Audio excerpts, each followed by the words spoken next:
Subscribe करें channel विश्व ज्ञान को और सामने बेल आइकन को दबाइए और पाते रहिए लेटेस्ट वीडियो की जानकारी। नमस्कार दोस्तों, स्वागत करते हैं आपका चैनल विश्व ज्ञान में। आज के वीडियो में आप वेदों के बारे में जानेंगे। वेद हिंदुओं का सबसे प्राचीन ग्रंथ है और वास्तव में वेदों को दुनिया का सबसे पुराना ग्रंथ माना जाता है। ये कहना मुश्किल है कि वेदों के शुरुआती हिस्से का अस्तित्व कब आया, लेकिन ये स्पष्ट है कि ये मनुष्य के सबसे पहले लिखित ज्ञान दस्तावेज हैं। पौराणिक कथाओं के विश्लेषण को लेकर वैदिक खुलासे पर दो राय हैं। हिंदू महाकाव्य महाभारत के अनुसार वेदों का निर्माण भगवान ब्रह्मा जी को जाता है। संपूर्ण वेदों का ज्ञान सुनकर ब्रह्मा जी से सप्तऋषियों को हुआ और फिर ब्राह्मणों को हुआ। फिर इससे पीढ़ियों तक ब्राह्मणों द्वारा मौखिक परंपरा के द्वारा संरक्षित किया गया। और दूसरी राय ये है कि वेद कई हजार साल पहले लिखे गए हैं, लेकिन उसका जो ज्ञान था वो बहुत पहले से ही मौखिक रूप से पारित हुआ था। ऐसी मान्यता है कि वेद दिव्य प्रेरणा से प्राचीन ऋषियों को ज्ञात हुए थे और ऋषियों ने गहरे ध्यान के माध्यम से वेदों को सुना था और फिर उन्होंने अपने शिष्यों में इसका प्रचार किया। वेदों की रचना संस्कृत में हुई थी और इसमें भगवान की महिमा का वर्णन करने वाले भजन भी शामिल हैं और इसमें भौतिक, धार्मिक और आध्यात्मिक ज्ञान भी शामिल है। हालांकि प्राचीन काल से वेद अस्तित्व में थे, लेकिन हिंदू मान्यता के अनुसार ऋषि वेदव्यास ने उन्हें 5000 साल पहले लिखा था और 4 भागों में बांट दिया था। वेद मूल शब्द विद से लिया गया है, जिसका अर्थ है जानना अर्थात ज्ञान। ये मानव भाषा में देवताओं की भाषा को प्रकट करने का भी कार्य करता है। वेद हिंदू धर्म का सबसे उच्चतम आधार माना जाता है और सभी मानव जाति के लिए एक सम्मान का स्तोत्र है। हिंदुओं का मानना है कि दुनिया के कल्याण के लिए सृष्टि के हर चक्र की शुरुआत में वेद प्रकट होते हैं। वेद मानवों को उनकी आवश्यक प्रकृति को जानने में मदद करते हैं और उनकी सीमित बाधित जीवात्मा जो कि शरीर से जुड़ी है, एक अनंत और एक मुक्त आत्मा के रूप में ले जाते हैं। वेदों के कुछ भजन तो 5 से 6 हजार साल पुराने या उससे भी पुराने हो सकते हैं। ऐसा माना जाता है कि वेदों का ज्ञान ऋषियों द्वारा बोलकर पीढ़ी दर पीढ़ी दिया गया था, इसलिए सुनाए हुए वेदों को श्रुति नाम से जाना जाता है। वास्तव में हिंदू धर्म एक संतुलित जीवन का प्रयास करते हुए मानव जीवन के 4 लक्ष्य धर्म, अर्थ, काम और मोक्ष को प्राप्त करने की वकालत करता है। इस प्रकार वेद मनुष्यों को इन सभी लक्ष्यों को प्राप्त करने में मदद करते हैं। वर्तमान दिनों तक वेदों के कानून ने हिंदू के सामाजिक, घरेलू, धार्मिक रीति रिवाजों को विनियमित किया है।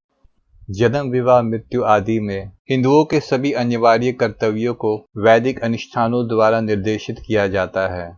वेद 4 है। मूल रूप से वे केवल 3 थे जो वेदात्रीय नाम से जाने जाते थे। चौथा वेद बाद में जोड़ा गया। ये 4 वेद इस प्रकार हैं: ऋग्वेद, यजुर्वेद, सामवेद, अर्थवेद। प्रत्येक वेदों को 4 भागों में विभाजित किया गया है, जो इस प्रकार है: संहिता, अरंकाय, ब्राह्मण, उपनिषद। अब इनके बारे में जानते हैं। संहिता मंत्र और भजन जपने के लिए।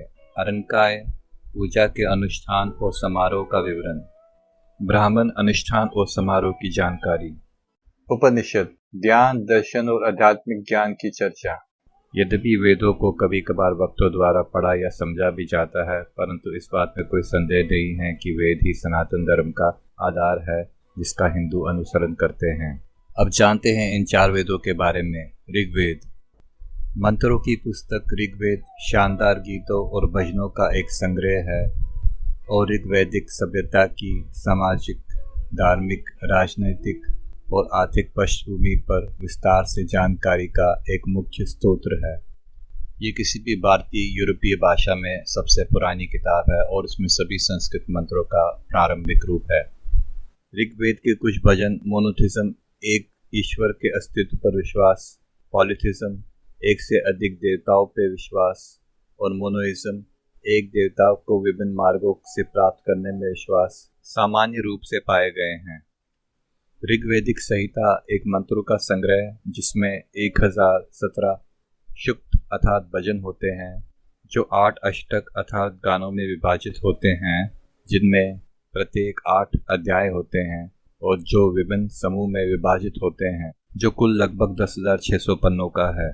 वेदों के अनुसार 33 देवता हैं, जिनमें 12 आदित्य, 11 रुद्र, 8 वसु, इंद्र और प्रजापति है। 33 अलग अलग देवताओं के लिए भजन समर्पित है। इनमें से ज्यादातर इंद्र जो बारिश के देवता है, अग्नि जो आग के देवता हैं, और रुद्र तूफान के देवता इत्यादि जैसे प्राकृतिक देवताओं को समर्पित है। छंदों का एक बड़ा हिस्सा सोम वायु देवता को समर्पित है। दूसरा सामवेद विशुद्ध रूप से दुनों और मंत्रों का एक गणनात्मक संग्रह है, जो कि मूलतः ऋग्वेद की 8वीं और 9वीं पुस्तक से प्राप्त हुआ है। सामवेद उन पुजारियों के काम आता है जो सोम से संबंधित अनुष्ठान करते हैं, जैसे जीवन मृत्यु।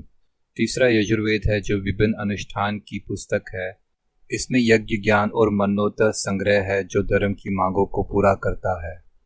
यजुर्वेद पुजारियों के लिए एक मार्गदर्शक पुस्तिका है, जो यज्ञ के कृत्य और प्रार्थना के काम आती है। यजुर्वेद के मध्यादिना, कन्वा, तैत्तिरीय, कथका, मैत्रेयानी और कपिस्थला उपलब्ध हैं। चौथा अथर्ववेद, जो कि मंत्रों की किताब है, ये 4 वेदों में से अंतिम है और अन्य वेदों से पूरी तरह अलग है, और जिसका महत्व ऋग्वेद के बाद ही इतिहास और समाजशास्त्र को लेकर आता है। इसके भजन ऋग्वेद की तुलना में बहुत विविध प्रकृति के हैं और सरल भाषा में हैं, इसलिए ये एक अलग अनुभव देते हैं। अथर्ववेद में उस समय के अनुसार प्रचलित मंत्र और वैदिक समाज की साफ तस्वीर दिखाई गई है। इसमें बहुत कुछ पाने के लिए मंत्र दिए गए हैं, जैसे बीमारियों को ठीक करना, प्यार में सफलता और अन्य विषयापी उपदेशों की प्राप्ति। आधुनिक विज्ञान को लेकर वेदों में पर्याप्त प्रमाण दिए गए हैं, जैसा कि ऋग्वेद में गुरुत्व आकर्षण बल के बारे में बताया गया है और चुंबक तत्व, ब्रह्मांड की उत्पत्ति, सौर तूफान, आवधिक तालिका आदि की अवधारणाओं को पहले से ही वेदों में समझाया जा चुका है। वैदिक गणित की चाल का उपयोग करके कैलकुलेटर के उपयोग के बिना कम समय में आधुनिक अंक गणित की समस्याओं का हल किया जा सकता है। वेदों के अलावा 4 उपवेद भी हैं। ये सहायक वेद हैं जो गैर धार्मिक विषयों के बारे में हैं। इन 4 उपवेदों का नाम है आयुर्वेद चिकित्सा विज्ञान, धनुर्वेद सैन्य रक्षा, गंधर्ववेद संगीत का ज्ञान और शिल्पवेद वास्तुकला विज्ञान। इस वीडियो को शेयर करें, लाइक करें और चैनल को सब्सक्राइब करें। धन्यवाद।